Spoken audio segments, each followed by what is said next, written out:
What is your favorite thing to drink during the Halloween season? Booze related. Obviously, you're a whiskey guy, but like, is there something else that kind of you correlate the holiday with? Kind of like, is there anything you'd like to drink during the spooky So season? here's what I'll say. Like, if I'm going like the basic answer in terms of like which whiskey, like I'll do quick two pairings. The first whiskey would be there's a heirloom corn called Bloody Butcher. It's not trying to be spooky. It's just called Bloody Butcher corn. Whoever named it obviously had some other intentions.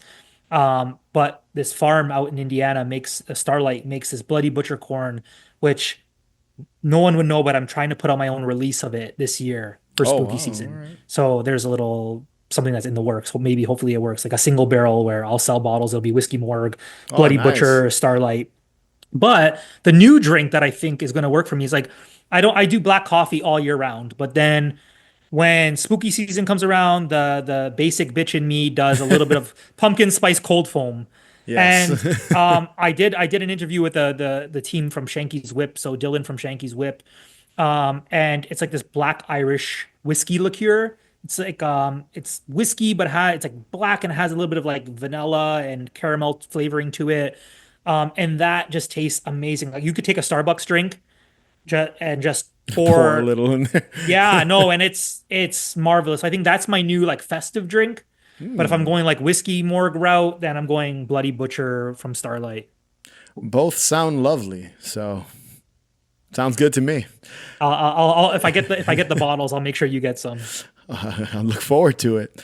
Here we go. Favorite haunted attraction.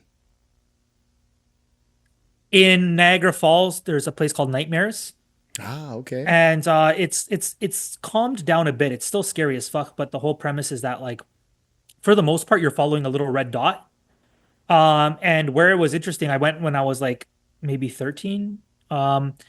They could get away with a lot more. They do weird things. So they have night vision cams the whole time, like Oh, the actors. yeah. So they'll separate you. Like you're walking with you. I was walking my dad, and suddenly they'll cause disruption. But then suddenly you're like, Dad, he's not around. I'm in a separate room.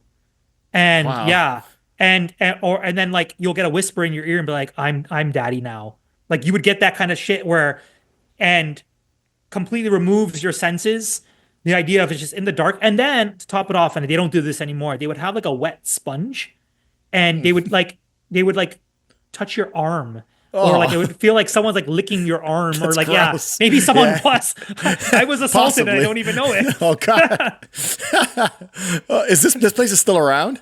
Yeah, so if you Oh go to Niagara wow. Falls, there's a bunch of haunted attractions. You've probably seen like the Frankenstein Burger Frankenstein. King. Yeah. Yeah, but there's one that is up the street, and they have like a chicken count where there's like 500,000 people who've left in the middle of it. And I did that on my honeymoon.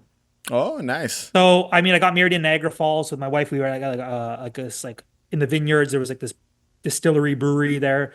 And the next day we were around and we're like, let's go to Clifton Hill and do a haunted house. So that's a little bit sentimental, but it's also an amazing, like super scary attraction. I'm planning a trip over there soonish. Oh, So there's a lot. Like, dude, like if like there's yeah, actually some really great haunts if you come up this way.